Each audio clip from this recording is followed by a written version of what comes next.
Praise the Lord. जय मसीह की। मैं स्टैनली मैकवान, मेरे YouTube channel Hindi Gujarati Bible study में आपका स्वागत है। मेरे चैनल को अभी इसी वक्त सब्सक्राइब कर लीजिए।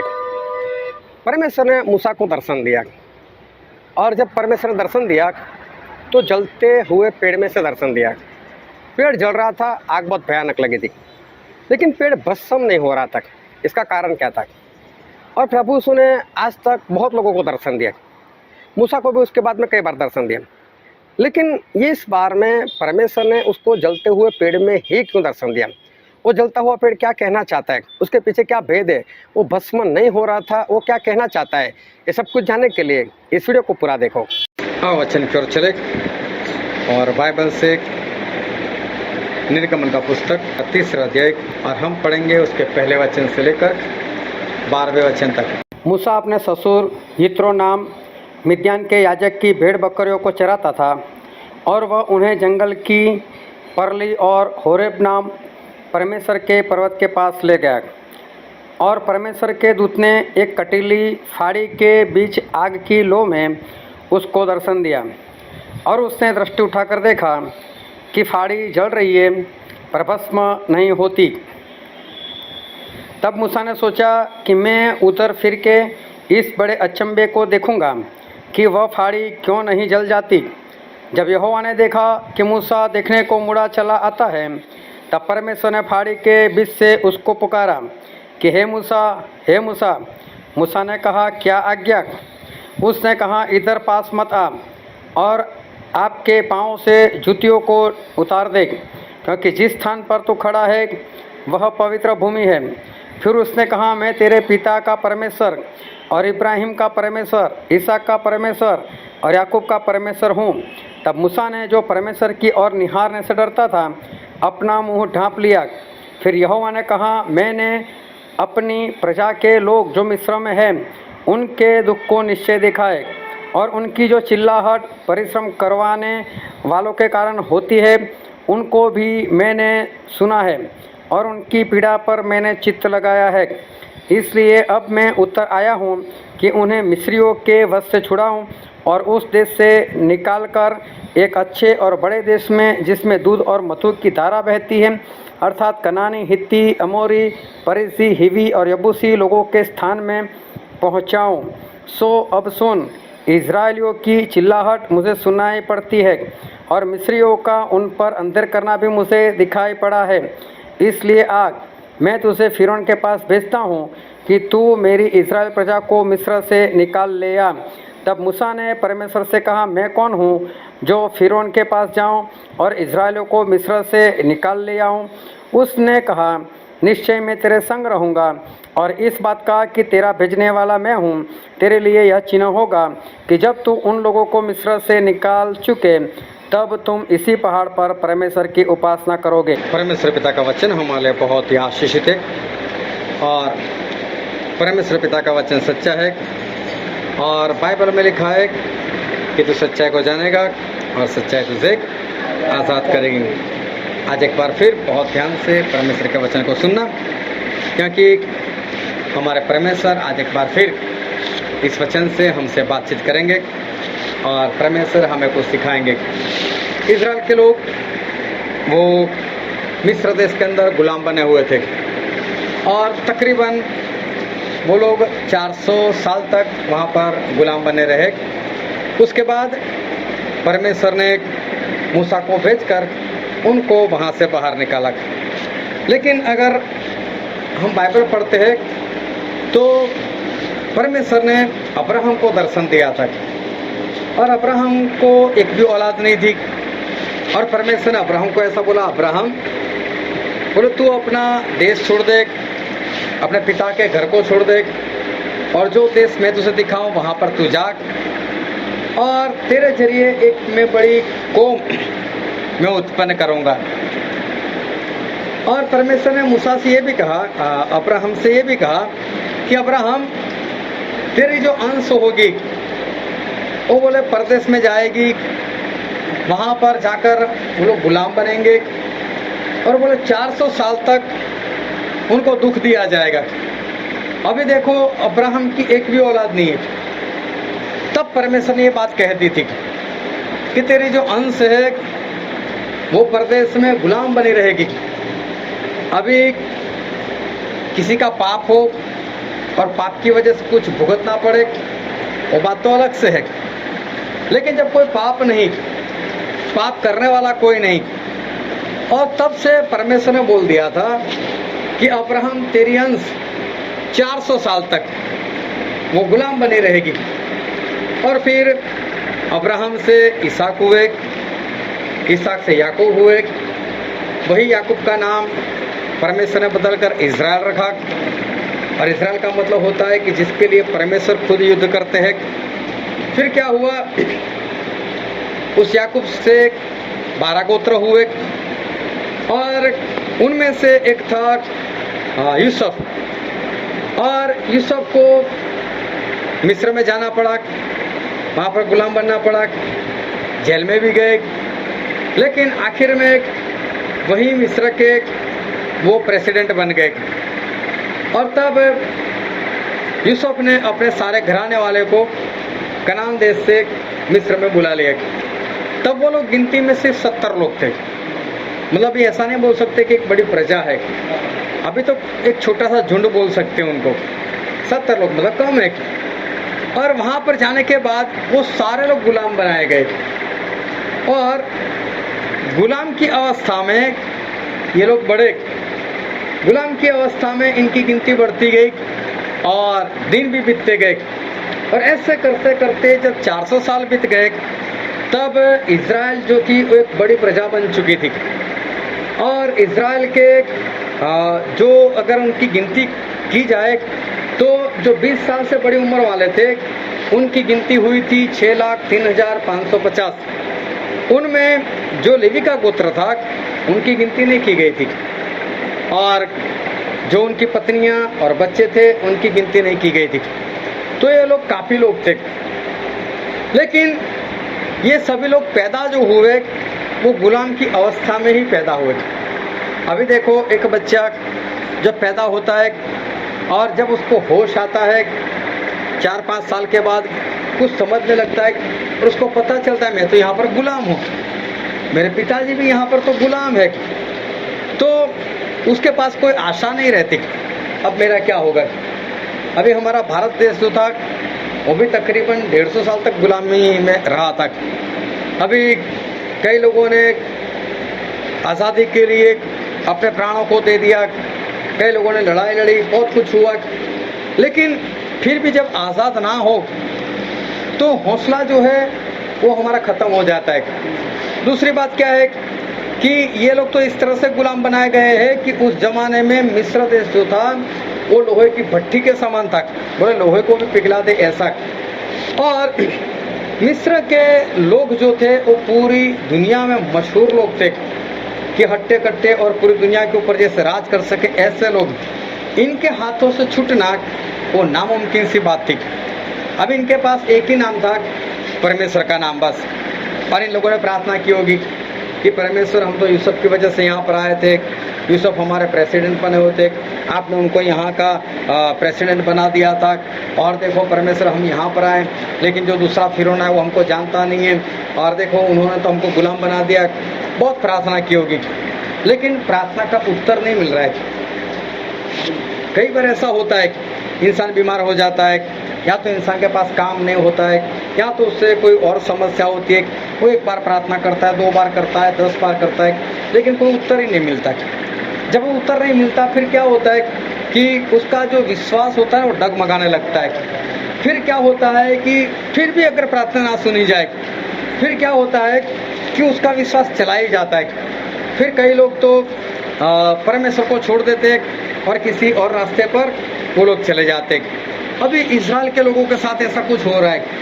वो लोग प्रार्थना कर रहे होंगे परमेश्वर इस गुलामी से मैं आज़ाद करो, इस गुलामी से आज़ाद करो, लेकिन परमेश्वर ने ये वाचा तो अब्राहम के साथ बांधी थी कि अब्राहम तेरे लोग 400 साल गुलाम बने रहेंगे।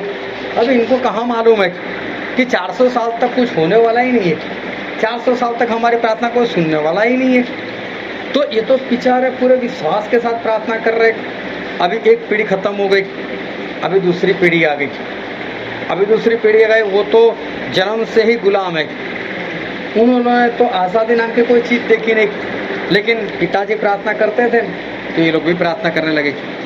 लेकिन इनका विश्वास इतना नहीं होना चाहिए जितना इनके पिता के अंदर होगा, क्योंकि पिता ने तो कुछ चमत्कार देखे होंगे, इन्होंने तो कुछ देखा ही नहीं। तो विश्वास जो है वो इनका अभी रहता नहीं है। अभी समझ लो कि तीसरी पीढ़ी आ गई, उनका तो विश्वास ही क्या होगा, वो तो बात ही खत्म हो जाएगी। तो और अगर चौथी पीढ़ी आ जाए तो फिर तो वहाँ कोई भी परमेश्वर को मानने वाला नहीं रहना चाहिए। अभी चौथी पीढ़ी में मूसा भी पैदा हुए, लेकिन जब मूसा पैदा हुए तो फिरौन जो था उसने आज्ञा ऐसी बनाई थी कि अगर इज़राइल में कोई भी बच्चा पैदा होता है, नर बच्चा पैदा होता है, उसको मार ही देना है बोले, और अगर नहीं मारते तो उनके माता पिता को दंड मिलता है। तो बाइबल में ऐसा लिखा है कि मूसा के माता पिता डरे नहीं इस आज्ञा से। जब मूसा पैदा हुए तो उनको ऐसा कोई बात नहीं देखी जाएगी। 3 महीने तक उन्होंने मूसा को किसी तरह से छुपा कर रखा, लेकिन छोटा बच्चा होता है, रोएगा तो सही, रोएगा तो आसपास में आवाज़ जाएगी तो पता चलेगा इनके घर में बच्चा हुआ है। और बच्चा हुआ है तो फिर उनके इंसान तो चारों ओर घूमते ही थे, तो गुलाम थे। अगर उनको पता चल गया तो क्या होगा। तो आखिर में इन लोगों ने क्या किया, लकड़े का छोटा सा संदूक बनाया, एक पेटी बनाकर उसमें मूसा को रखा, और जो नील नदी थी उसकी झाड़ियों में उसको वहाँ पर रख दिया। और मूसा की जो बड़ी बहन थी मरियम, उसको बोला तू देखना क्या होता है इस बच्चे का। और तभी फिरौन की जो बेटी थी वो वहाँ पर नहाने के लिए आई होगी, और तभी मूसा की रोने की आवाज़ आई। तो उसने देखा कि कुछ है वहाँ पर झाड़ियों में, तो एक पेटी मिली। उस अपने दास को भेजा, देखो तो क्या है, पेटी में से सुंदर सा बच्चा मिला। तो बोले कोई बात नहीं है, तो किसी इज़राइल का है, मतलब हिब्रू का है, तो कोई बात नहीं, इसको मैं अपना बच्चा मान लूँगी। किसी ने फेंक दिया होगा, मैं अपने घर पर लेकर जाऊँगी। मरियम ने देखा कि इसने उठा लिया बच्चे को, वो भाग कर गई। बोले कोई दूध पिलाने के लिए चाहिए, बोले हाँ। तो उसने मूसा की माँ को भेज दिया। अभी मूसा की माँ वहाँ पर गई और उसने कुछ साल तक, हो सकता है 2 साल या 3 साल या 4 साल 5 साल तक उसने उसकी परवरिश की। अभी उसकी माँ मूसा को पहले से ही सिखा रही है, तू मिस्री नहीं है, तू इज़राइल का है, हमारा परमेश्वर कोई और है, हम जीवित परमेश्वर को मानने वाले लोग हैं, तू कहीं फंस मत जाना। और देखो मूसा शुरू से एक विश्वासी थे। अभी ये बात इतनी आसान नहीं है, इस बात को समझना। ये चौथी पीढ़ी आ चुकी है, बरसों से लोग प्रार्थना कर रहे होंगे, प्रार्थना सुनाई नहीं दे रही है, फिर भी अभी भी मूसा की माँ जो है, उसका जो बाप है, उसका विश्वास तो अभी भी बना है। अभी भी उन लोगों ने परमेश्वर को नहीं छोड़ा है।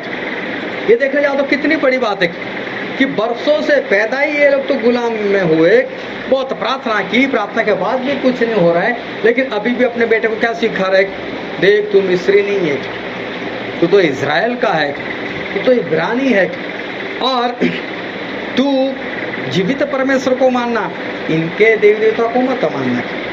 देखने जाओ तो बहुत बड़ी बात, अभी भी विश्वास इनका बना हुआ है। और बहुत ऐसे लोग होंगे मूसा के माता पिता के समान कि बहुत लोगों ने अपना विश्वास जो है वो बनाए रखा होगा। चलो फिर परमेश्वर ने 400 साल के बाद मूसा का इस्तेमाल करते हुए इज़राइल प्रजा को वहाँ से बाहर निकाला, और इज़राइल प्रजा वहाँ से बाहर आई। अभी ये सभी लोग आज़ाद हो गए। परमेश्वर ने उनको समुद्र के रास्ते पर भेजा, और फिर एक बार फिर उनके पीछे गया, और तब परमेश्वर ने एक चमत्कार और किया इनके लिए, और समुद्र को फाड़ दिया। ये लोग समुद्र के उस पार निकल गए, और मिस्र की सारी सेना जो थी वो वहीं पर समुद्र के अंदर बीच में डूबकर मर गई। रास्ते में जब इनको खाने की ज़रूरत पड़ी तो परमेश्वर इनको मन्ना देते रहे, पानी की ज़रूरत पड़ी तो परमेश्वर इनको पानी देते रहे। ऐसे करते करते इज़राइल प्रजा जो है वो आगे बढ़ती गई, और अपने विश्राम के देश में भी आ गई। परमेश्वर ने यहोशू का इस्तेमाल किया, यहोशू ने लड़ाइयाँ लड़ी, यरीहो का कोट तोड़ दिया, यरदन जो नदी थी उसका पानी ढेर हो गया, और ये सभी लोग जीतकर जो घर उन्होंने नहीं बनाए थे उसमें रहने लगे, और जो खेत जिनके अंदर उन्होंने कुछ बीजा नहीं था, उसका खाया इन लोगों ने। साथ में जो अंगूर की बारी इन लोगों ने नहीं लगाई थी, उसके अंगूर खाई। और परमेश्वर ने बोला था कि आपके फल तब तक आते रहेंगे जब तक दूसरी रुत ना आ जाए। मतलब कि आप 12 महीने कुछ भी खाया करोगे, सब कुछ आपको 12 महीने मिलता रहेगा। ये परमेश्वर की आशीष इनको मिली और लोग अच्छे से बच गए। अच्छे से बचने के बाद क्या हुआ कि वहाँ पर परमेश्वर न्यायी लोगों को खड़ा करते थे और न्यायी लोग इनको कुछ सिखाते थे। अभी क्या होता था इजराइल का कि यहोशू के मरने के बाद, जब यहोशू बूढ़े हो गए और यहोशू मर गए, तो यहोशू के मरने के बाद इजराइल को कोई चलाने वाला मिला नहीं। तो सभी लोग अपने अपने रास्ते भटक गए, कोई इधर कोई उधर। और फिर क्या हुआ कि वो लोग गुलाम बन गए एक बार फिर। अभी तो इनका पाप था, 400 साल के गुलाम में इनका कोई गुनाह नहीं था, लेकिन अभी इनका पाप था। पाप की वजह से गुलाम बने। जब गुलाम बनते थे तो ये लोग जोरों जोरों से परमेश्वर के पास जाकर चिल्लाते थे, परमेश्वर हमको छुड़ाओ, परमेश्वर हमको बचाओ। तो परमेश्वर किसी न्याय को खड़ा करते थे, जहाँ पे तो इनको छुड़ा, वो लड़ाई लड़ता था, इनको छुड़ाता था और फिर परमेश्वर के बारे में सिखाता था। कोई न्याय 10 साल, 20 साल, 40 साल तक इनको चलाता रहा। लेकिन जैसे न्यायी मर जाता था, वो प्रजा वापस भटक जाती थी। फिर गुलाम, फिर वो लोग परमेश्वर को पुकारते थे, फिर परमेश्वर किसी न्यायी को खड़ा करते थे। इसी तरह से इनका गुजारा जो था वो चलता था। ऐसा नहीं कि स्थिर बने रहे, बार बार गुलाम, बार बार छुटकारा। और इसी तरह से ये लोग बढ़ते रहे। फिर शमूएल आए। शमूएल के आने के बाद इन लोगों ने राजा मांगा, तो परमेश्वर ने इनको राजा दिया। पहले शाऊल, उसके बाद दाऊद। राजा लोग भी मरते गए, आते गए, बढ़ते गए। और फिर धीरे धीरे ऐसा हुआ कि इजराइल प्रजा जो थी वो परमेश्वर से काफ़ी दूर चली गई और उन लोगों ने काफ़ी परमेश्वर के विरोध में वो गुनाह किया। और बाइबल में हम एक वचन पढ़ते हैं जो है दूसरा इतिहास में, दूसरा इतिहास उसका 36 अध्याय। जब सिदकिय्याह राज्य करने लगा तब वह 21 वर्ष का था और यरूशलेम में 11 वर्ष तक राज्य करता रहा। और उसने वही किया जो उसके परमेश्वर यहोवा की दृष्टि में बुरा है। यद्यपि यिर्मयाह नबी यहोवा की ओर से बातें कहता था तो भी वह उसके सामने दीन न हुआ। फिर नबूकदनेस्सर, जिसने उसे परमेश्वर की शपथ खिलाई थी, उसने उससे बलवा किया और उसने हठ किया और अपना मन कठोर किया कि वह इजराइल के परमेश्वर यहोवा की ओर न फिरे। वरन सब प्रधान याजकों ने और लोगों ने भी अन्य जातियों के से घिनौने काम करके बहुत बड़ा विश्वासघात किया और यहोवा के भवन को जो उसने यरूशलेम में पवित्र किया था अशुद्ध कर डाला। और उनके पूर्वजों के परमेश्वर यहोवा ने बड़ा यत्न करके अपने दूतों से उनके पास कहला भेजा, क्योंकि वह अपनी प्रजा और अपने धाम पर तरस खाता था। परंतु वे परमेश्वर के दूतों को ठट्ठों में उड़ाते और उसके वचनों को तुच्छ जानते और उसके नबियों की हंसी करते थे। निदान यहोवा अपनी प्रजा पर ऐसा झुंझला उठा कि बचने का कोई उपाय न रहा। इतना परमेश्वर के विरोध में चले गए और परमेश्वर ने इनको बचाने के लिए इतना कुछ किया, बहुत लोगों को भेजा, लेकिन ये लोग मान ही नहीं रहे। आखिर में परमेश्वर झुंझला उठे, बाइबल में लिखा है। बहुत इनको बचाने का प्रयत्न किया, बहुत भविष्यवक्ताओं को भेजा, लेकिन इजराइल प्रजा ने किसी का नहीं माना। आखिर में परमेश्वर झुंझला उठे और परमेश्वर ने चाहा कि अभी तो मैं इनको गुलाम बना दूंगा, इनको मार दूंगा। और फिर आगे 17 वचन। तब उसने उन पर कसदियों के राजा से चढ़ाई करवाई और इसने उनके जवानों को उनके पवित्र भवन ही में तलवार से मार डाला। और क्या जवान, क्या कुंवारी, क्या बूढ़े, क्या पक्के बाल वाले, किसी पर भी कोमलता न की। यहोवा ने सबों को उसके हाथ में कर दिया। हाँ, अभी क्या हुआ, नबूकदनेस्सर जो राजा थे वो वहाँ पर आए और उसने कई लोगों को तो मार दिया और बाकी लोगों को गुलाम बनाकर वो लेकर चले गए। और इस बात को ध्यान समझना, जब बाइबल पढ़ते हो तो नबूकदनेस्सर जो राजा थे उन्होंने जब इजराइल को गुलाम बनाया, उसके बाद इजराइल पूरा बाइबल पढ़ लो, कहीं पर आज़ादी नहीं हुई, कहीं पर उनको आज़ादी नहीं मिली। ये लोग नबूकदनेस्सर राजा के पास चले गए और वहाँ पर गुलाम बनाए गए। और परमेश्वर ने यिर्मयाह को बोला था कि मैं इनको 70 साल तक मैं इनको गुलाम बनाए रखूँगा। तो ये मैंने बोला कि आप लोग 70 साल के लिए गुलाम बनाए जाओगे, आप परमेश्वर में आ जाओ, लेकिन कोई आया नहीं और इस चेतावनी को किसी ने माना नहीं। आखिर में 70 साल के लोग गुलाम बनाए गए, लेकिन उस 70 साल में भी नहीं माने। जब 70 साल में भी वो लोग नहीं माने तो परमेश्वर ने यहेजकेल को बोला कि यहेजकेल तू एक और सो जा, और बोला तू अगर भाई और जितने दिन तू सोएगा उतने साल तक मैं इनकी गुलामी को बढ़ा दूंगा, और फिर बोले दाहिनी और कर सो जा, और तब तू जितने दिन सो जाएगा उतनी गुलामी मैं इनकी बढ़ा दूंगा। और वो इस तरह से पहले 390 दिन और बाद में 40 दिन तक सोता रहा। तो परमेश्वर ने भी इनकी गुलामी बढ़ाकर 430 साल की कर दी। जो 70 साल की गुलामी थी वो बढ़कर इनकी 430 साल की गुलामी और हो गई। 70 साल की तो थी और 430 और बढ़ गए। अभी इस ध्यान समझना, अभी क्या हुआ, नबूकदनेस्सर राजा था वो मर गया, उसका बेटा भी मर गया, और उसके बाद नबूकदनेस्सर जो राजा था वो आज का जो इराक है उसका राजा था।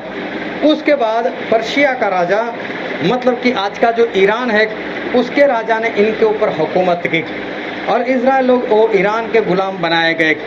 उसके बाद ग्रीक लोग आए, यूनानी लोग, और उन्होंने इजराइल के ऊपर जुल्म किया और इनको गुलाम बना दिया गया। और जब प्रभु यीशु आए थे तो देखना कि उस वक्त पूरे वर्ल्ड के अंदर आज जिस तरह से इंग्लिश चलता है उस तरह से उस जमाने में यूनानी चलता था, और इसलिए नया नियम जो वो यूनानी में लिखा गया था, क्योंकि यूनानी लैंग्वेज उस वक्त सबसे ज़्यादा चलती थी। और यूनानी लोगों के बाद रोमी लोग आए और रोमी लोगों ने इजराइल के ऊपर कब्जा कर लिया, और जब प्रभु यीशु आए थे तब रोमी सरकार जो थी वो इनके ऊपर हुकूमत कर रही थी। अभी देखना नबूकदनेस्सर राजा के ज़माने में जब दूसरा इतिहास पढ़ते हैं वहाँ से ये लोग गुलाम बनकर गए, तो प्रभु यीशु आए तब तक अभी तक गुलाम और गुलाम में थे। और पुराना नियम जहाँ पर ख़त्म होता है, नया नियम जहाँ पर शुरू होता है, उसके बीच में भी 400 साल का गैप है। 400 साल तो हो ही गिन लो, सोचो इनकी गुलामी कितनी बढ़ती गई। लेकिन फिर भी जब मत्ती में अगर हम आते तो देखो अभी भी सब लोग मानते किसको, मानते तो वही परमेश्वर को, चाहे कैसे भी मानते, इधर उधर होकर मानते, लेकिन अभी तक उन्होंने परमेश्वर को छोड़ा नहीं है। अभी तक उनका बलि देना, ये करना, शपथ मनाना, वो सब तो चालू ही है। ऐसा नहीं कि उन लोगों ने परमेश्वर को पूर्ण रीति से छोड़ दिया कि परमेश्वर आप हमारा छुटकारा तो करते नहीं, तो फिर हम आपको नहीं मानेंगे, हम दूसरे देवी देवता को मानेंगे। ऐसा नहीं है। अभी तक वो लोग परमेश्वर के पीछे वो चल रहे, चाहे अपनी मर्जी से चल रहे, चाहे सही तरीके से नहीं चल रहे, लेकिन अभी भी अपने परमेश्वर को उन लोगों ने संपूर्ण रीति से छोड़ा नहीं है। उसके बाद प्रभु यीशु तो आकर चले गए। उसके बाद सन 70 में जब बाइबल हमारा ख़त्म हो गया, उसके बाद सन 70 में हेड्रियन नाम का एक बादशाह जो था वो इजराइल के पास आया था। उसने इनके ऊपर चढ़ाई कर दी और इन लोगों को बहुत नुकसान किया। उसके बाद सन 135 में तीतस नाम का एक बादशाह आया, ये सब इतिहास में मिलेगा। और तीतस नाम का जो बादशाह आया वो तो इतना जहरीला था इनके ऊपर कि उसने तो पूरे इजराइल को जला ही दिया, मंदिर जला दिया, लोगों के घर जला दिए, और उसने क्या किया, जितने भी खेत थे सभी खेत में जा जाकर बड़े बड़े पत्थर डाल दिए कि अब ये लोग खेती भी ना कर सके। और इजराइल लोगों को यहाँ तक मारा कि इजराइल सारे जो थे वो पूरा इजराइल देश छोड़कर ही भाग गए। एक भी इजराइल का पुत्र वहाँ पर नहीं रहा था कि जो अपने देश में बसा हो। सारे के सारे 100% जिसको जो जगह मिली वो सभी जगह पर वो लोग भाग गए। अभी इस बात को ध्यान समझना, सभी लोग साथ में नहीं एक जगह पर। हमारे भारत में भी कुछ लोग आए थे, हमारे वडोदरा में तो आज तक उनकी कब्रें मौजूद है। हाँ, और अभी भी उनका कोई मर जाता है तो मुंबई में कुछ है इजराइल के लोग, वो आज भी वहाँ पर दफन करने के लिए आते। तो ये लोग पूरे वर्ल्ड में बिखर गए, लेकिन जहाँ पर जितने थे वो लोग साथ में रहते थे। आज भी अगर आप अमेरिका में जाओ तो अमेरिका में एक इलाका है जिसका नाम है यहूदी नगरी, वहाँ पर इजराइल के लोग सब रहते। आज भी ये लोग बिखरे हुए, उनका देश तो बन चुका है लेकिन फिर भी बहुत ज़्यादा लोग आज भी जो है वो पूरे वर्ल्ड में बिखरे हुए। तो ऐसा कोई देश नहीं था कि जहाँ पर इजराइल लोगों को सताया नहीं गया। सभी जगह पर उनको परेशान किया गया, सभी जगह पर उनको मारा गया और कई जगह पर उनको मार तक दिया गया। और फिर जर्मनी में मेरे ख्याल से हिटलर आया। हिटलर तो मसीह था, प्रभु यीशु को मानने वाला, लेकिन फिर भी इजराइल के लोगों के ऊपर उसको बहुत ही नफरत थी। और नफरत इस कारण से थी उसको कि इन लोगों ने यीशु मसीह को मार दिया था। हाँ, लेकिन वो इजराइल के लोग तो हमारे, ये उसके दिमाग में नहीं आता था। और इस कारण से उसने जब तक उसने राज किया, उसके राज में उसने तकरीबन 60 लाख से ज़्यादा इजराइल लोगों को ख़त्म कर दिया। बहुत लोगों को उसने मार दिया। अभी 60 लाख यहूदियों को मार देना मतलब कितने ज़्यादा लोग हो गए। और उस वक्त इजराइल की जो गिनती थी उसके 30% थे ये लोग। अभी समझो कि हमारे भारत की आबादी 130 करोड़ है, उसमें से अचानक 40 करोड़ लोग मर जाए तो ये गिनती कम नहीं है। तो ऐसे 30% हिस्सा जो था वो इजराइल लोगों का खत्म हो गया। कोई भी देश ऐसा नहीं था जहाँ पर उनको सताया नहीं गया। आखिर में इजराइल लोगों ने सोचा कि सभी जगह पर लड़ाई तो है ही, सभी जगह पर मरना तो है ही, इससे अच्छा है हम हमारे देश में जाते, वहाँ पर मर जाएंगे, लड़ेंगे, मरेंगे, कोई बात नहीं, लेकिन ये देश तो हमारा है नहीं, क्या करेंगे। तो इस तरह से सभी लोगों ने सोच सोच कर वहाँ पर अपने देश में जाना शुरू कर दिया। लेकिन वहाँ पर तो पैलेस्टाइन लोगों का राज था, लेकिन फिर भी ये लोग गए वहाँ पर, किसी भी तरह से रहे, लड़े, लेकिन आखिर में इन लोगों को आज़ादी मिली। और 1948 में 14 मई में इजराइल जो देश था वो फिर से बना और ये लोग आज़ाद हुए। नबूकदनेस्सर राजा जब इनको गुलाम बनाकर ले गया, तब से लेकर 1948 में ये लोग आज़ाद हुए, इन दोनों के बीच में 2520 साल गुजर चुके थे। 2520 साल तक इन लोगों ने गुलामी की। सोचो कितनी लंबी गुलामी इन लोगों ने की। इतना ही नहीं, उनकी जो लैंग्वेज है इब्रानी, वो आज भी वो लोग बोल रहे हैं, और वहाँ की राष्ट्रभाषा जो है वो इब्रानी है। अभी जब हम सुनते हैं तो ऐसा लगता है उसमें कौन सी बड़ी बात है। आप लोग यूपी से आए, आपकी अपनी लैंग्वेज है जो आप अपने घर में बात करते हैं। हाँ, लेकिन बच्चों को जिस तरह से बड़े बोलते हैं उस तरह से अभी भी नहीं आती है ना। ये दूसरी पीढ़ी गुजरात में रहते हैं, अभी समझो तीसरी पीढ़ी आएगी तो वो तो भूल गए होगी, और गुजराती ऐसे बोलेंगे जैसे उनकी लैंग्वेज है, और चौथी पांचवी पीढ़ी में तो भूल भी जाएंगे हम यूपी से आए थे। मतलब हमारी लैंग्वेज को बनाए रखना इतने साल तक आसान बात नहीं है, बहुत बड़ी बात है कि 2520 साल तक जो इधर उधर भटकते रहे और फिर भी अपनी लैंग्वेज को पकड़ कर रखा, ये कितनी बड़ी बात है। इब्रानी लैंग्वेज मैंने भी सीखने का प्रयत्न किया, लेकिन मुझे बहुत भारी लगा। मैंने बोला छोड़ो, टाइम नहीं बिगाड़ना है इसमें। हाँ, लेकिन फिर भी मैं उसको पढ़ना और लिखना सीखा था, मैं पढ़ना और लिखना, लेकिन फिर भी वो काफ़ी मुश्किल है, क्योंकि हमारी लैंग्वेज, हमारे गुजराती में आता है क ख ग। अभी क का कोई मतलब नहीं होता है, ख का कोई मतलब नहीं होता है, ABCD आती है इंग्लिश में, ए का कोई मतलब नहीं, बी का कोई मतलब नहीं, लेकिन इनके 22 अक्षर है, तो इनका जो क होता है उसका भी मतलब रहता है। हाँ, अभी मुझे लिखना है नीलेश, तो नीलेश, तो नीलेश का तो मतलब है ही, लेकिन नी का भी मिलेगा, ले का भी मिलेगा, श का भी मिलेगा। अभी सभी को मिला तो मालूम नहीं उसका मतलब कहाँ से कहाँ जाएगा। मतलब बहुत गहरी लैंग्वेज है ये, बहुत ही गहरी लैंग्वेज है। और भजन संहिता में 119 जो चैप्टर है उसमें इसके सारे अक्षर दिए गए। 119 में जो सभी को सबसे पहले लिखा होगा LF, मिल रहा है कि नहीं देखो। हाँ, सबसे पहले लिखा है ना LF। हाँ, फिर 7 वचन के बाद, 7 पद के बाद दूसरा लिखा होगा क्या है। अच्छा, तो उसी तरह से ये आखिरी होगा, ता होगा उसमें। आखिरी वाला।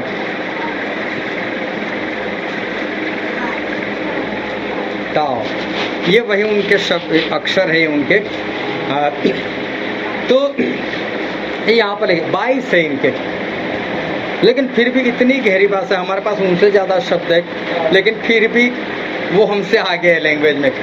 तो उनकी लैंग्वेज को बनाए रखना ये छोटी बात नहीं थी, और आज वो उनकी राष्ट्रभाषा है।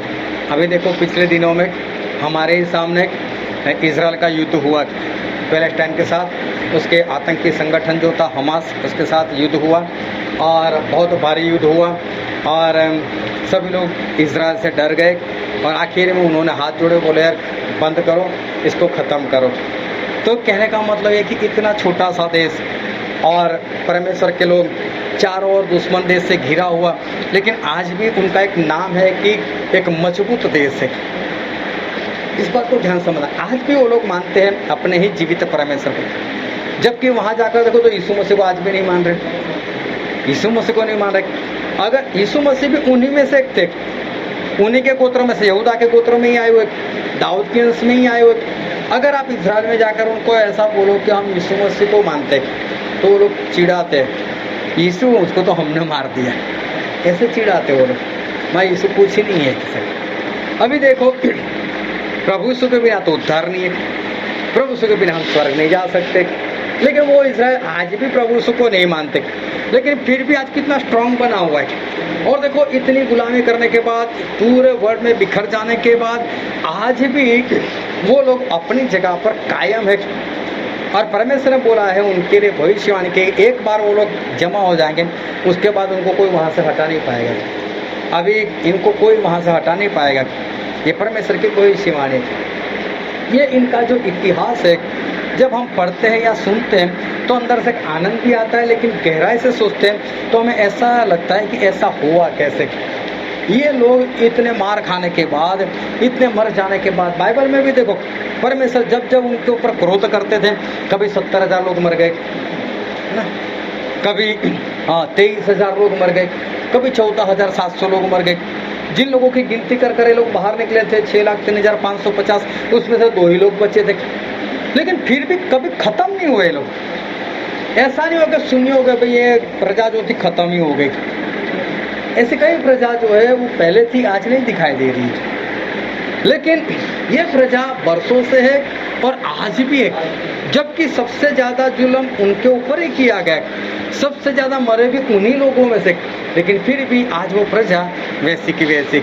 इस बात को बहुत ध्यान समझना कि परमेश्वर आज हमें कुछ कहना चाहते हैं और परमेश्वर में कुछ सिखाना चाहते हैं। जब ये लोग 400 साल की गुलामी कर रहे थे और अभी जब 400 साल खत्म होने को आए थे और परमेश्वर उनको छुड़ाना चाहते थे, तो मूसा जो थे वो तो मिस्र को छोड़कर चले गए थे, वो तो मैदान में रहते थे, अपने ससुर की भेड़ बकरियाँ चराते थे और होरेब नाम के पहाड़ के ऊपर चले गए थे। अभी क्या हुआ कि वहाँ पर वो भेड़ बकरी चरा रहे थे और अचानक उनको पता चला कि एक पेड़ में आग लग गई। पेड़ में आग लग गई तो जंगल में आग लगना कोई बड़ी बात नहीं है, वो तो लग जाती है, तो मूसा के लिए कोई बड़ी बात नहीं थी। आग लगी होगी तो उसको मुड़कर देखा होगा कि आग लग गई, तो कोई भी ऐसा नज़ारा होता है तो हम भी देखते हैं। लेकिन जब मूसा ने देखा आग लगी है और अगर 1 मिनट तक उसने अगर देखा होगा तो उसने देखा होगा पत्ते जो है जल तो रहे लेकिन अभी भी हर रहे, अभी भी वो राख नहीं बन रहे। इसका कारण क्या? तब उसको लगा कि ये तो कोई चमत्कार है, ये कोई ऐसी वैसी आग नहीं है। तो मूसा ने सोचा चलो मैं पास में जाकर देखता हूँ, और वो पास में गए। तो तभी परमेश्वर के अंदर से आवाज़ है, मूसा मैं अब्राहम, इसहाक और याकूब का परमेश्वर हूँ, और मैं आज इसलिए यहाँ पर आया हूँ कि मैं तेरे जरिए इजराइल लोगों को आज़ाद कराऊँ। मैंने जो अब्राहम के साथ वाचा बांधी थी आज मैं उसको पूरी करने के लिए आया हूँ, और मैं तुझे बेचने वाला हूँ फिरौन के पास और तू इनको छुड़ा। फिर पूरी कहानी हमको मालूम है कि मूसा के जरिए परमेश्वर ने बहुत सारे चमत्कार किए और ये लोग आज़ाद भी हो गए और आज भी आज़ाद हैं। ये सब कुछ हम जानते हैं। लेकिन यहाँ पर परमेश्वर ने मूसा को दर्शन दिया, और दर्शन दिया एक जलते हुए पेड़ में से। परमेश्वर ने उससे पहले भी दर्शन दिया है, परमेश्वर उनके बाद में भी दर्शन दिया है, लेकिन यहाँ पर परमेश्वर ने जलते हुए पेड़ में से ही क्यों दर्शन दिया? परमेश्वर क्या बताना चाहते थे? और जब मूसा ने उस जलते हुए पेड़ को देखा तो उसे देखा कि आग तो पूरी लगी हुई है, लेकिन ये पेड़ जो है वो भस्म क्यों नहीं हो रहा है, वो राख क्यों नहीं बन रहा है, वो खत्म क्यों नहीं हो रहा है, इसलिए वो मुड़ा। तो परमेश्वर इस विजन से मूसा को ये बताना चाहते थे कि ये पेड़ जो है कोई और नहीं, यही इजराइल प्रजा है। इजराइल प्रजा कितनी भी जलेगी, कितनी भी जलती रहेगी, लेकिन वो कभी भस्म नहीं होगी, वो कभी खत्म नहीं होगी। परमेश्वर ये कहना चाहते थे कि इजराइल के लोग मतलब जलेंगे तो सही, लेकिन खत्म कभी नहीं हो सकते। इजराइल को आप सता सकते हो, इजराइल का आप नाश नहीं कर सकते, हमेशा के लिए खत्म नहीं कर सकते, उसको परेशान लोग कर सकते, लेकिन ऐसा अगर कोई सोचे कि मैं पूरे इजराइल को नामो निशान मिटा दूं, ये कभी नहीं हो सकता। ये परमेश्वर की वाचा है कि पेड़ जल रहा था लेकिन भस्म नहीं हो रहा था। तो परमेश्वर ये कहने के लिए जा रहे हैं कि जो इजराइल के लोग हैं वो जल सकते हैं लेकिन खत्म नहीं हो सकते। और फिर बाइबल में ऐसा लिखा है, हम पढ़ते गलातिया उसका 3रा अध्याय, गलातिया 3 और उसका 29 वचन। और यदि तुम मसीह के हो तो इब्राहिम के वंश और प्रतिज्ञा के अनुसार वारिस भी हो। यहाँ पर लिखा यदि तुम मसीह के हो, ऐसा ही है ना, यदि तुम मसीह के हो, मसीह होना और मसीह का होना, हाँ ये दोनों अलग बात है। मसीह मतलब एक धर्म बन चुका है। मैं कौन तो बोले पी के मसीह मैं कौन तो बोले बीड़ी मसीह हाँ बीड़ी मसीह पी के मसीह नहीं चलते, लेकिन मसीह का होना, मसीह ही नहीं लेकिन मसीह का होना एक अलग सी बात है। और परमेश्वर क्या बोलते हैं कि यदि तुम मसीह के हो तो अब्राहम की अंश हो और वारिस भी हो। और फिर पहले कुरिन्थी में लिखा है, पहला कुरिन्थी इसका 15 अध्याय और 20 से पढ़ो तो। परंतु हर एक अपनी अपनी बारी से पहला फल मसीह, फिर मसीह के आने पर उसके लोग। मसीह के आने पर उसके लोग, मसीही लोग नहीं, मसीह के लोग। तो मसीही होना और मसीह के होना दोनों में अंतर है। मसीह का मतलब जो मसीह का हो चुका है, मसीह का हो चुका मतलब क्या, जब एक शादी होती है तो शादी में कैसा होता है, जो लड़की होती है, लड़की के माता पिता क्या करते हैं कि लड़की का हाथ लड़के के हाथ में दे देते, बोल अभी तू जा, अभी तू हमारी नहीं, अभी तू यहाँ की हो गई, मतलब अभी तो हमारी नहीं है, अभी तो उस घर की है, अभी तो किसी की पत्नी है। तो उस तरह से उसको वहाँ से विदा कर देते हैं। तो मसीह का होना मतलब हमारे माता पिता का नहीं होना, मसीह का होना मतलब हमारे भाई बहन का नहीं होना, मसीह का होना मतलब पति या पत्नी का नहीं होना, मसीह का होना मतलब सिर्फ और सिर्फ मसीह का होना। हाँ, परमेश्वर हमें ऐसा नहीं सिखाते अपने माता पिता को छोड़ दो, वो तो बोलते माता पिता का सम्मान करो, लेकिन साथ में उनके कहने का मतलब ये कि जब मेरा काम हो तो माता पिता बाद में, पहले में तो हम मसीह के।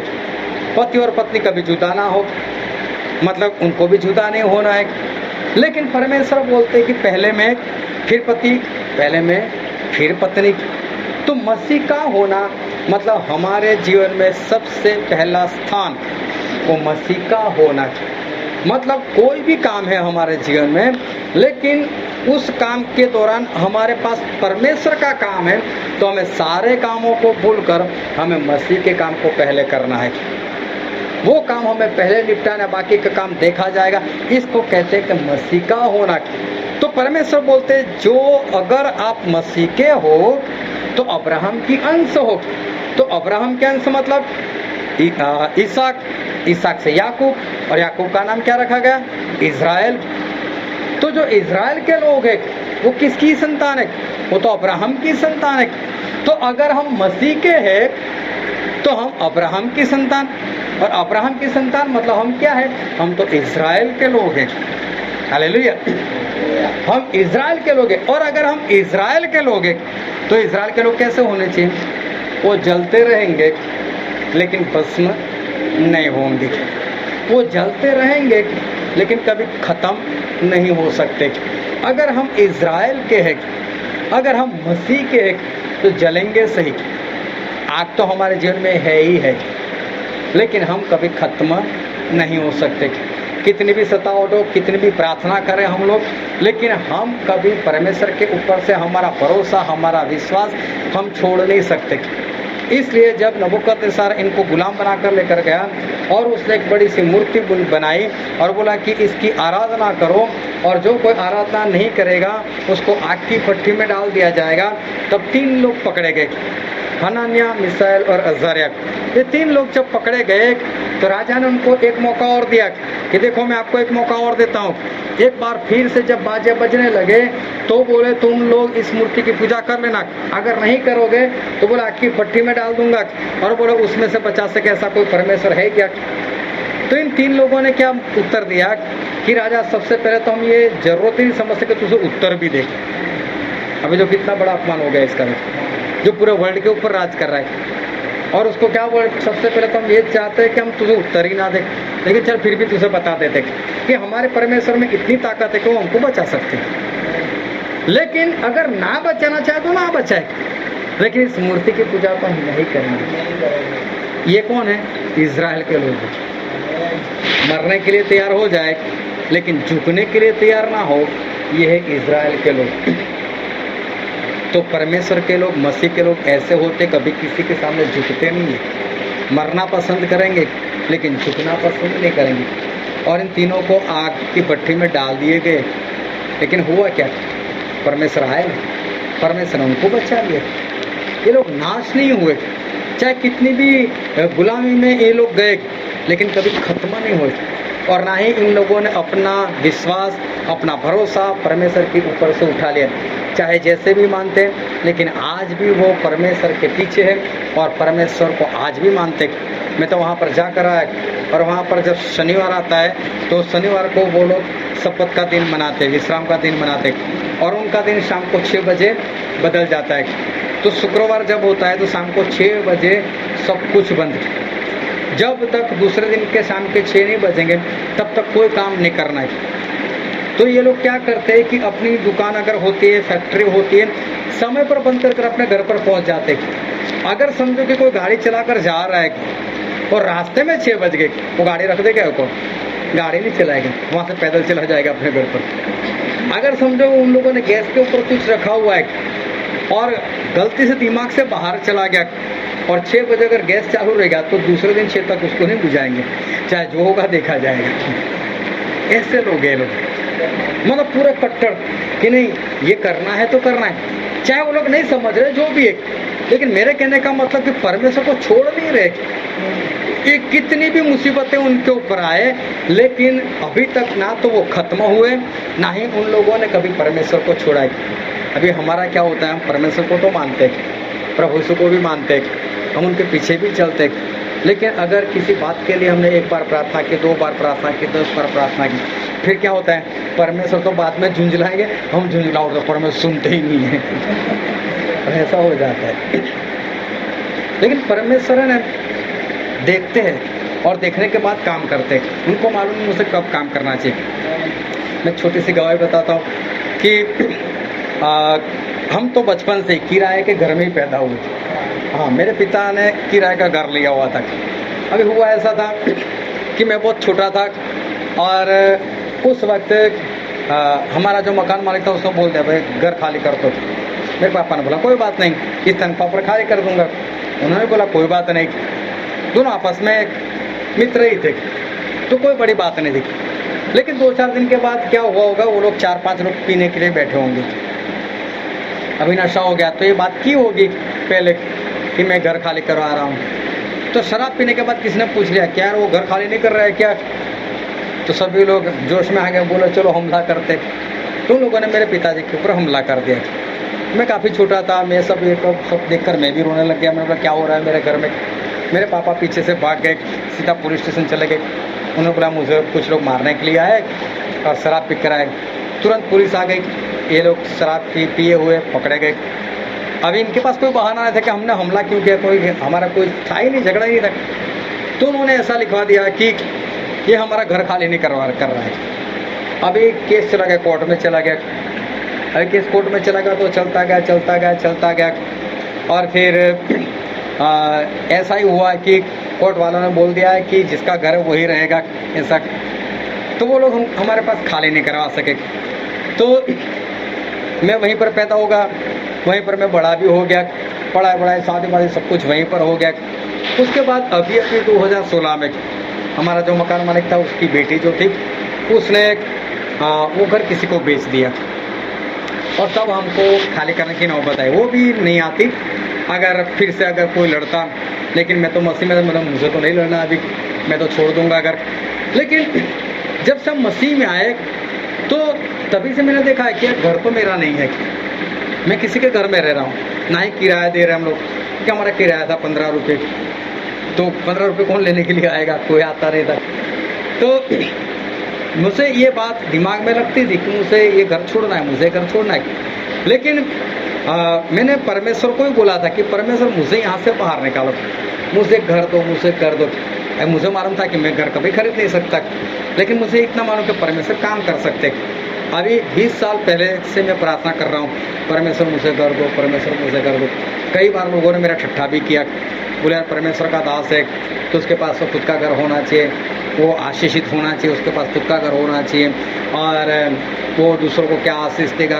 बहुत सारे लोगों ने ठट्ठा भी किया, गलत बातें भी की। तो फिर भी मैं कभी भी किसी के सामने बोलने से भी नहीं हिचकिचाता था कि हाँ मैं प्रार्थना कर रहा हूँ इसके लिए, और बरसों से कर रहा हूँ। और हम प्रार्थना करते रहे और फिर वो घर भी छोड़ना पड़ा, वहाँ से भी बाहर आए। और एक बार किसी ने हमको सही में घर दे दिया, हम लोग बहुत खुश थे। अब मेरा पुराना घर था, वो तो वैसे ही पुराना, मतलब झोपड़ी के समान ही था। मैंने उसका एक वीडियो बना लिया और फिर जो घर मुझे मिला था उसका भी वीडियो मैंने बनाया और मैंने कई जगह पर गवाही दी। मैंने देखो पहले मेरा ऐसा घर था, परमेश्वर मुझे ऐसा दिला। अभी वो भाई साहब ने तो मुझे 1.5 महीना ही रखा कि बोलो अभी निकलो यहाँ से। अभी मैं तो 1.5 महीने में सभी जगह पर गवाही दे चुका था, परमेश्वर ने घर दिया। अभी क्या बोलूँ मैं कि परमेश्वर ने ले लिया या उसने ले लिया, क्या बोलूँ। अभी मैं वहाँ से निकल गया। चलो, तो मैंने सभी को बता दिया कि अब मैं उस घर में नहीं रहता, लेकिन मैं किसी को ये नहीं बताने वाला क्या हुआ क्या नहीं, मैंने किसी को कुछ नहीं बताया। चलो, वो जो भाई साहब थे वो फिर बाद में मेरे पास भी आए, वो मेरे साथ ही रहे और मर गए तब तक मेरे साथ थे। उन्होंने कई बार मेरी क्षमा भी चाही और उन्होंने चाहा मैं कोई बात नहीं, वो घर नहीं, मैं कुछ और आपके लिए करूँगा। मैंने बोला नहीं, मुझे कुछ चाहिए ही नहीं, बस आप शांति से रहो, बस और मुझे कुछ नहीं चाहिए। तो परमेश्वर ने मुझे मतलब उत्तर भी दिया और लोगों को बताया भी, देखो इसकी कोई गलती नहीं थी, इस भाई साहब ने आकर क्षमा मांगी। तो ऐसे करते करते हम आगे बढ़ते गए। अभी पिछले दिनों में ऐसा हुआ, जहाँ पर हम रहते घर तो बहुत अच्छा है। अगर वडोदरा में ऐसा घर लेने के लिए जाए तो 3 साल पहले मैंने लिया था, तभी उसका किराया 7,500 था। उस समय मुझे 5,000 में लिया था वो घर। तो बोला था कि जब तक आप रहना चाह रहे हो मैं कभी आपको ऐसा नहीं बोलूँगा खाली करो इसको, और आज तक उन्होंने कभी मुझे बोला भी नहीं। ना ही वो कभी किराया लेने के लिए मेरे पास आते हैं या कुछ बोलते हैं कि ये करो, ऐसा करो, वैसा करो। बहुत मकान मालिक हमारा बहुत अच्छा है। तो 3 साल से हम रह रहे, वो 4-5 महीने हो जाते हैं तभी किराया लेने के लिए आ जाते हैं। और तो अभी मुझे 1-2 दिन पहले बोल देते हैं कि मैं आऊँगा, पैसे तैयार रखना। तो मैं निकाल कर ही रखता हूँ, हमको देने चाहे वो लेने के लिए आए ना आए, लेकिन हमको तो निकाल कर रखना है। तो वहाँ पर पूरी शांति है। लेकिन अभी परमेश्वर ने ऐसा बोला मेरी पत्नी को, बोले घर छोड़ दो। तो पत्नी बोला क्यों? तो परमेश्वर ने बोला कि एक बड़ी बाढ़ आएगी, तो बोले घर छोड़ दो। तो मेरी पत्नी ने मुझे बताया, बोले परमेश्वर ऐसा बोल रहे घर छोड़ दो, बड़ी बाढ़ आने वाली। तुमने बोला बाढ़ आएगी और परमेश्वर बोलते घर छोड़ दो। तो मान लो मेरे दिल में ऐसा है कि ये कुछ और बात है, कि कोई पानी की बाढ़ नहीं आने वाली, कुछ और बात है। तो मुझे भी पता नहीं चला है क्या। लेकिन 2 दिन के बाद ऐसा हुआ जब कोरोना पूरे जोरों से चल रहा था और किसी का मुझे फ़ोन आया व्यारा से, मुझे बोलते हैं स्टैनली साहब प्रार्थना करो। बोले क्या हुआ? बोले हमारे वहाँ तो हर रोज़ पास्टर और सेवक लोग ही मर रहे हैं, बोले हर रोज़ मारे जा रहे हैं। बोले और बोले सभी लोग डर गए, बोले ऐसा कैसे हो रहा है। और जो बड़े बड़े पास्टर जिनका बड़ा बड़ा नाम था, जिनकी बड़ी बड़ी कलीसिया थी, जिनकी कलीसिया में 5-5 हज़ार लोग, 2-2 हज़ार लोग जमा होते थे, ऐसे लोग और ऐसे पास्टर लोग बोले फटाफट मर रहे, उनको बीमारियां लग रही है, तुरंत मर रहे। और उसने ये शब्द इस्तेमाल किया जैसे बोले बाढ़ आई है, बोले। और तभी मेरे दिमाग में ठनका, मैं बोला हाँ है, यही पहाड़ की परमेश्वर बात करने लगता है। तो मैं सोचा ऐसा कुछ होने वाला होगा। तो और तभी अखबार में भी आने लगा, लोगों भी बात करने लगे, ये तो अभी दूसरी लहर चल रही है, अभी तीसरी लहर तो इससे भी खतरनाक है। अभी दूसरी लहर में भी ऐसा हुआ कि कोई भी परिवार ऐसा नहीं है कि जिसका कोई रिश्तेदार ना मरा हो, सभी के कोई ना कोई तो मर गया। हमारे भी एक मौसी थी, वो मर गई, अच्छा हमारा रिश्ता था, वो मर गए। तो सभी के रिश्ते में कोई ना कोई तो मर गया और काफ़ी मौतें हो गई, क्योंकि हमारे भारत में एक दिन में 6000 के करीब लोगों की मौत होती थी। और वो भी तो ये लोग जो अखबार में देते थे, वो सही में कितने लोग मर गए मालूम नहीं। लेकिन हमारे वहाँ जितने भी स्कूल कॉलेज जितने भी, सभी को अस्पताल बनाया गया और तभी भी जगह नहीं मिलती थी। जैसे रोड पर वहाँ देख लो एम्बुलेंस, चलो जो भी है, लेकिन परमेश्वर ने बोला घर को छोड़ दो। अभी जिस तरह से परमेश्वर ने बात की, तो भी जगह मुझे ऐसी चाहिए। मैं समझ गया परमेश्वर ये कहना चाहते कि मौत की इतनी खबर आएगी तो हो सकता है कि इंसान के दिमाग के ऊपर असर हो जाए। मेरे 4 बच्चे, पत्नी है, कहीं उनके ऊपर असर हो जाए। और सही में उन्हीं दिनों में ऐसा हुआ, मेरी मौसी सास मर गई। और जब मौसी सास मर गई तो मुझे तो पता चल गया, उन लोगों ने बताया, मैंने मेरी पत्नी को नहीं बताया कहीं, क्योंकि हमारा उनके साथ बहुत ही करीबी रिश्ता था। और मेरी सास मर जाए ऐसी थी भी नहीं। और उसी दिन मैं कहीं पर बाहर गया था और तब किसी ने घर पर मेरी पत्नी को बता दिया कि ये मर गई। अभी उसको सही में एक झटका लगा, वो रोने बैठ गई। और 2-4 दिन पहले उसने मुझे बताया, बोले परमेश्वर ने मुझे बहुत स्ट्रांग बनाया है। बोले मैंने बहुत प्रार्थना की, परमेश्वर ने मुझे स्ट्रांग बनाया, अब मैं स्ट्रांग हो चुकी हूँ। और वही रोने लग गई। अभी मैं बाहर, और बच्चे लोग जो वो दूसरे कमरे, उनको तो मालूम नहीं कि मेरी मम्मी तो इधर रो रही है। अभी मैं बाहर से आया तो मैंने देखा, मेरे को रो क्यों रही है। मैं समझ गया इसको पता चल गया होगा। फिर मैंने उसको शांत किया, मैं बोला चल छोड़ो, हो गया तो हो गया, अभी क्या करेंगे इसके लिए। अभी जो 2-4 दिन पहले ऐसा बोल रही मैं स्ट्रांग हूँ, अगर उसको इतनी असर हो जाती है, और वो भी एक मौत से, तो अगर ऐसा पता चल गया सामने इधर मौत हो गई, आधे घंटे बाद इधर से खबर आती है, आधे घंटे बाद इधर से खबर आती है, कभी फ़ोन से कोई बोलता है ये मर गया वो मर गया, तो फिर इंसान की हालत क्या हो जाएगी। और जिस तरह से दुनिया जा रही है तो उस तरह से वैसा होने वाला है। तो मैंने सोचा कि अभी परमेश्वर बोले यहाँ से निकलो, और साथ में ये भी बोला कि ज़्यादा दिन के लिए कुछ इकट्ठा भी कर लो। मैंने सोचा अभी करें क्या, तो हमको ऐसी जगह जाना पड़ेगा कि जहाँ पर इस सारी खबरों से हम दूर रहें। तो खबर से कैसे दूर रहेंगे, अब ये तो पूरा मोहल्ला, पूरी सोसाइटी है, तो यहाँ तो कोई ना कोई मरेगा तो पता चलता ही जाएगा। तो मुझे ऐसी जगह चाहिए थी कि जहाँ पर कोई रहता ना हो। जहाँ पर कोई रह नहीं रहा तो वहाँ तो घर नहीं होगा, अभी घर नहीं है तो वहाँ तो ज़मीन ही होगी। तो ज़मीन पहले तो खरीदनी पड़ेगी, ज़मीन खरीद कर वहाँ पर बनाना पड़ेगा। अभी वैसे ही किराए के घर में रहते हैं, अभी ज़मीन खरीदने जाए कहाँ से। लेकिन परमेश्वर ने बोला, मैंने बोला कोई बात नहीं। अभी सच में मैं तो ज़मीन ढूंढने के लिए निकल पड़ा। कभी इस गांव में जाता हूँ, कभी उस गांव में जाता हूँ, कभी किसी को साथ में लेकर जाता हूँ, कभी अकेला जाता हूँ। बोले क्या बोले, ज़मीन खरीदनी है, ज़मीन खरीदनी। एक बार तो किसी जगह पर बोर्ड लगा हुआ था, बोले ज़मीन बेचनी है, तो मेन रोड पर थी। मैंने उसको फ़ोन कर दिया, तो 2 लाख स्क्वायर फुट। मैंने बोला रेट कितना है, बोला 1300 स्क्वायर फुट। मैंने हिसाब लगा 26 करोड़ की ज़मीन। भाई बोलता है आपको क्या कर रही है ज़मीन, मैंने बोला रहने के लिए। बोलो बहुत बड़ी। मैंने बोला मुझे भी तो बड़ी जगह चाहिए। अभी दूसरे दिन उसका फ़ोन आ गया, तो चलो मैं तो कहीं पर मीटिंग में था, फिर उसके साथ बात नहीं हुई, फिर उसने भी मुझे फ़ोन नहीं किया। लेकिन कई बार लोग मुझसे पूछते थे कि आपका बजट तो बताओ कि आपको कितने में चाहिए। अभी मेरे पास कोई बजट हो तो मैं बताऊँ, मेरे पास 1 लाख पड़े तो मैं उसको बता सकूँ 1 लाख वाली ज़मीन चाहिए, या 10 लाख पड़े तो मैं उसको बता सकूँ 10 लाख वाली ज़मीन चाहिए, इतने तक तो मुझे दिला। मैं बोलूँ क्या उसको, मैं बोला बजट ज़मीन को देखो, ज़मीन को देखो। अभी क्या हुआ, 2 महीने ऐसे ढूंढते रहे।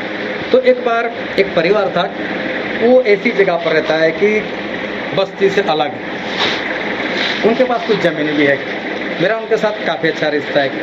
अगर मैं उनसे मांगता हूँ कि मुझे कुछ टुकड़ा दे दो और जो भी कीमत है ले लो, तो मुझे पक्का मालूम था कि लोग मेरे पास पैसा भी नहीं लेंगे और मुझे दे भी देंगे, लेकिन मुझे मांगना भी नहीं है।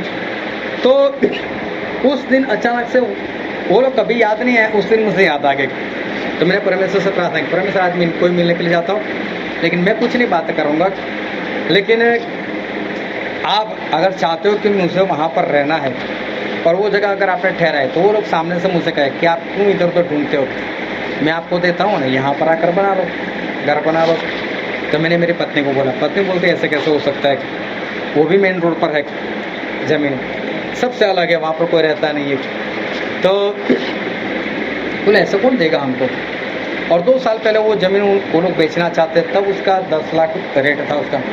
तो पति ने मुझसे बोला कि अरे ये ज़मीन बिक जाए, ऐसी प्रार्थना करो, बड़ोदरा में घर लेना चाहते। पत्नी ने मुझसे फ़ोन किया, बोले नहीं हमको ज़मीन बेचनी नहीं है। मेरा पति तो बोले लेकिन आप प्रार्थना करो कि ज़मीन ना बेचे, हमारे पास रहेगी। बोले ठीक है। बोला अगर ये पैसे हाथ में आ जाएंगे तो हो सकता है ख़त्म हो जाएंगे, इससे अच्छा है बोले कि आप प्रार्थना करो कि ना बिके। मैंने प्रार्थना भी की थी, बाद में उनके पति के दिमाग से भी निकल गया कि हमको ये बेचनी है। अभी हम लोग वहाँ पर गए तो उनको किसी ने बताया हुआ था कि स्टैनली भाई से ज़मीन ढूंढ रहे। तो तब से वो बहन रोज़ प्रार्थना करके परमेश्वर को मेरे पास भेज दो, मैं दे देती हूँ, उनको मेरे पास भेजा। उन्होंने कभी फ़ोन कर नहीं बोला कि आप आ जाओ मेरे पास है, कभी उन्होंने मुँह से नहीं बोला, वो सिर्फ परमेश्वर से प्रार्थना करते रहे। अभी उनको भी मालूम है कि मैं बोलूँगी तो क्या होगा, मेरे पति को बोलना चाहिए। पत्नी विश्वास है, पति इतना विश्वास ही नहीं है, वो कुछ नशा भी है उसमें उनके जीवन में। तो पत्नी ने परमेश्वर से ये निशान मांगा कि परमेश्वर स्टैनली भाई जब भी आए तो मेरा पति खुद सामने से बोले कि मैं देता हूँ ज़मीन।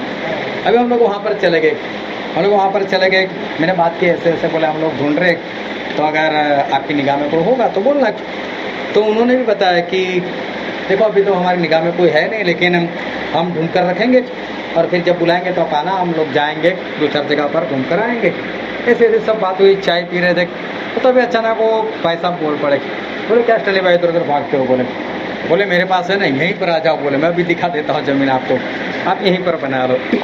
तो फिर भी जैसे मैं ऐसा कर रहा हूँ कि जैसे मैंने बात नहीं सुनी या तो मैं उसको इग्नोर कर रहा हूँ, फिर भी मैं उसकी बातों में ध्यान नहीं दे रहा। वो बार बार बोले स्टैनली भाई पहले मेरी ज़मीन, स्टैनली भाई मेरी ज़मीन। फिर आखिर में सब कुछ खत्म हो गया, प्रार्थना हो गई, तो मुझे दिखाने के लिए बोला देख लो ज़मीन, और यहाँ पर बनाना चाहते हो तो भी, या इधर की साइड बनाना चाहते हो तो भी बनाओ, पीछे की साइड बनाना चाहते हो तो भी बनाओ। अभी दूसरी जगह पर तो वो लोग खेती का काम करते हैं, ये टुकड़ा ऐसा है कि जो ऐसे ही पड़ा रहा है। तुमने बोला फोगड़ में जहाँ पर कुछ बिछते हैं वो नहीं बिगाड़ना है, ये जो ठीक है। लेकिन फिर भी वहाँ से निकलते वक्त तक मैंने कुछ नहीं बोला कि हाँ मैं ऐसा चाहता हूँ कि मैं भी घर से प्रार्थना कर निकला, तो मैंने कुछ भी नहीं बोला उनको। तो उनको ऐसा लगा कि हो सकता है इसको पसंद ना आया। आखिर उन्होंने बोला कि देखो दूसरे देख लेंगे और आप आना, फिर से हम जाएंगे, लेकिन ये आपको ना पसंद हो तो हमारे ओर से तो फाइनल है कि ये ज़मीन आपके लिए। फिर हम लोग वहाँ से आ गए। फिर अभी मुझसे एक डर और था कि चलो ज़मीन तो वो लोग दे दी, पहले किसी ने घर दिया था, 1.5 महीने में निकाल दिया। फिर वहाँ से घर बन जाने के बाद ऐसा बोले कि बोला अब नहीं रहना है यहाँ पर। तो मैं बोला क्या करूँगा मैं। तो अभी देखने जाओ तो वो लोग तो मेरे पर दया कर रहे, वो लोग तो मुझसे दे रहे, मैं उनको बोल भी नहीं सकता कि कुछ मुझे लिख कर दे दो, मैं बोल भी नहीं सकता। तो फिर भी उनका लड़का जो था हमारे शहर में जॉब करा, मैं उसको मेरे घर पर बुला लिया। मैं उसको बोला कि देख ऐसी ऐसी बात है, मैं बोल तो नहीं सकता लेकिन फिर भी मैं बता देता हूँ कि कुछ ऐसा लिखा हुआ हो तो अच्छा रहेगा आपके लिए भी मेरे लिए भी। कल हो सकता है मैं ऐसा बोलूँ नहीं ज़मीन भी मेरी है, तो मैं भी नहीं बोल सकता और आप लोग भी मुझसे नहीं बोल सकते, ऐसा हम कुछ करते। तो क्षमा भी मैंने मांगी, मैं ऐसा बोल रहा हूँ क्योंकि मैं बोल नहीं सकता। तो कोई बात नहीं, मैं मेरे पिताजी से बात करूँगा। उसने अपने पिताजी से बात की और फिर उनके पिताजी का मुझसे फ़ोन आया। अरे बोले स्टैनली भाई मैं पक्का लिख कर दूँगा। बोले हाँ, बोले हो सकता है कोई मुझे आके भरमा जाए और मैं आपको बोल दूँ निकल जाओ तो हाँ, ताकि श्योरिटी क्या है वो मैं लिख कर, हाँ नहीं होना ही चाहिए। बोले वो सामने से मुझे बोल रहे मैं लिख कर दे दूँगा। चलो हम लोग वहाँ पर अभी जाकर आए और नाप कर भी आए। बोले देखो आपको कितनी चाहिए जगह घर बनाने के लिए, उतनी बिंदास से बनाओ। तो परमेश्वर ने मेरे सब कुछ अच्छा किया। तो मेरे पास कुछ भी नहीं होने, फिर भी भागता रहा। और मैं सभी को बोलता भी था कि मैं भागता तो ऐसे ही हवा में हूँ, लेकिन मुझे इतना मालूम कि जो काम करना है परमेश्वर को काम करना है। अभी बनाने को भी मैंने उसको बोला मैं 2 मंजिल बनाना चाहता हूँ, नीचे बड़ा हॉल ऊपर 2 कमरे किचन सब कुछ। हाँ बोले कोई बात नहीं ऐसा बनाओ। अभी कल मैंने नक्शा भी बना लिया, फाइनल नक्शा बनेगा अभी आगे। लेकिन मुझे मालूम ये इतना हुआ तो बाद में ये भी हो जाएगा। वो कैसे होगा वो परमेश्वर जाने। मेरे कहने का मतलब ये है कि ये जो प्रार्थना चल रही थी 20 साल से चल रही थी, परमेश्वर मुझे दो, परमेश्वर मुझे दो, परमेश्वर। कई बार लोगों ने ठट्ठा किया, कई बार लोगों ने मेरा मजाक उड़ाया, कई बार लोगों ने बाहर जाकर निंदा की कि अगर परमेश्वर का दास है तो इसको मिल जाना चाहिए ना, या तो इसके जीवन में पाप है जिसकी वजह से इसकी प्रार्थना नहीं सुनी जा रही। 20 साल से प्रार्थना, जब दूसरों के लिए प्रार्थना तुरंत काम हो जाता है उसका। हाँ, कितने लोगों का घर बन गए, लेकिन मैं वहीं पर था।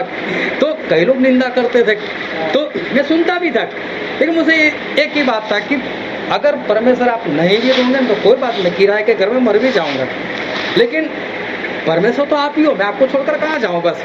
तो ये बात एक दिल में थी कि परमेश्वर के सिवा और कोई है ही नहीं, वो दे तो भी परमेश्वर, ना दे तो भी परमेश्वर। आज मुझे ये बात याद आती है कि अगर मुझे कहीं पर घर मिल गया होता तो भी तो बस्ती में ही होता ना, तो वो भी तो मुझे छोड़ना ही होता ना। आज चाहे मेरा खुद का होता तो भी मुझे छोड़ना होता, क्योंकि मैं किराए से रहता हूँ, इसलिए कहाँ परमेश्वर ने मुझे बोला है तुम बाहर निकल।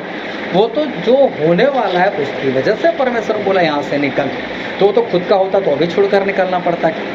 तो मेरे कहने का मतलब कि परमेश्वर ने जो आज तक किया वो अभी पता चल रहा है कि परमेश्वर ने क्यों मेरे साथ आज तक ऐसा होने दिया, क्यों मुझे नहीं दिया। और आज देखो कि परमेश्वर ने सारे रास्ते जो है वो खोल कर रखे। तो हम चाहे कितनी भी प्रार्थना करें नहीं सुनाई देती, इसका मतलब ये नहीं है कि हमारे परमेश्वर सुन नहीं रहे, और इसका मतलब ये भी नहीं कि हम परमेश्वर को छोड़ दें, ना मिले या मिले, लेकिन परमेश्वर वही परमेश्वर, ये है इजराइल के लोग, और हमें सच्चा इजरायली बनना है। और देखो रोमिया में ऐसा लिखा, रोमिया उसका 9 अध्याय और 6 से पढ़ो तो। परंतु यह नहीं कि परमेश्वर का वचन टल गया, इसलिए कि जो इजराइल के वंश के हैं वे सब इजरायली नहीं, और न इब्राहिम के वंश होने के कारण सब उसकी संतान ठहरे, परंतु लिखा है कि इसहाक ही से तेरा वंश कहलाएगा। अर्थात शरीर की संतान परमेश्वर के संतान नहीं, परंतु प्रतिज्ञा के संतान वंश गिने जाते हैं। हाँ, जो वचन से है, परमेश्वर ने बोला था अब्राहम को कि अब्राहम मैं तुझे अंश दूंगा, तो पहले तो इस्माइल भी हुआ, लेकिन इस्माइल वो अंश नहीं था। परमेश्वर जो बोला था मैं दूंगा, और वो जो था वो तो इसहाक था। उसी तरह से आज जब हम वचन से पैदा होते हैं, जब हम इस वचन के ऊपर विश्वास करते हैं और पवित्र आत्मा को पा लेते, तो हम भी उस अब्राहम की संतान ठहरते, हम वचन की संतान ठहरते। और वचन की संतान मतलब इजराइल की संतान, और इजराइल की संतान वो है, वो जलता रहेगा, खत्म नहीं होगा। तो हमें कैसा बनना है? उस इजराइल के समान सच्चे इजरायली हमको बनना है।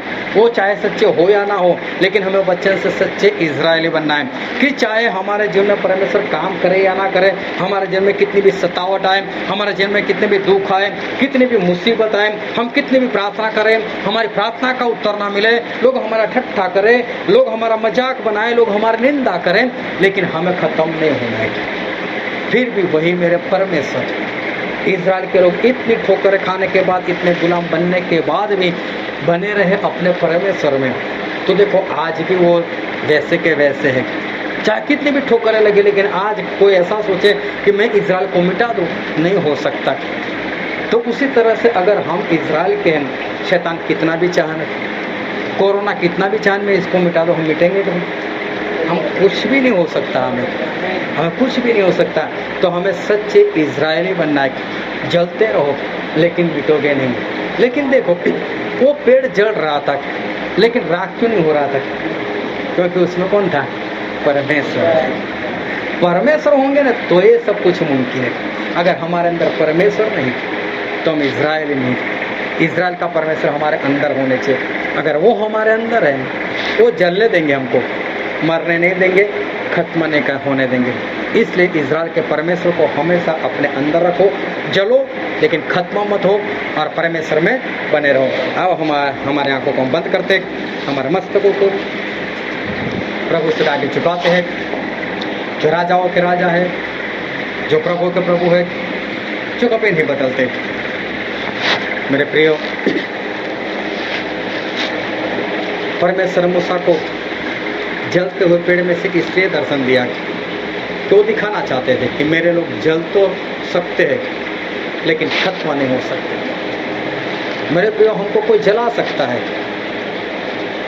हमको कोई परेशान कर सकता है, हमें कोई सता सकता है, लेकिन हमें कोई खत्म नहीं कर सकता।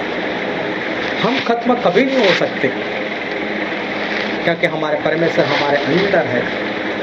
उस जलते हुए पेड़ के अंदर परमेश्वर है और वो परमेश्वर पवित्र है। आज हम अपने आप को जांचें, अपने आप को परखें कि क्या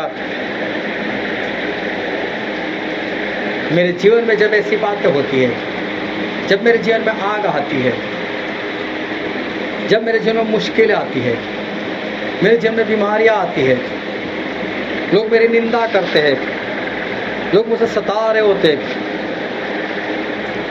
तब क्या मैं परमेश्वर को छोड़ देता हूँ? क्या मैं परमेश्वर पर क्रोध करने लग जाता हूँ? क्या मैं परमेश्वर को भला बुरा कहने लग जाता हूँ? या फिर भी मैं परमेश्वर में बना रहता हूँ? मेरे प्रियो, चाहे आपके साथ कुछ भी हो, लेकिन परमेश्वर में हमेशा के लिए बने रहो। वो आपको जलाने तो देंगे, लेकिन किसी की ताकत नहीं कि वो आपको मिटा सके, क्योंकि परमेश्वर आपके अंदर है। और इसलिए हम कभी भी परमेश्वर को ना छोड़े, चाहे कैसी भी परिस्थिति हो, चाहे वो हमारी प्रार्थना सुने या ना सुने, लेकिन वही परमेश्वर है, उनको कभी मत छोड़ो, उनके ऊपर अपना भरोसा कायम रखो।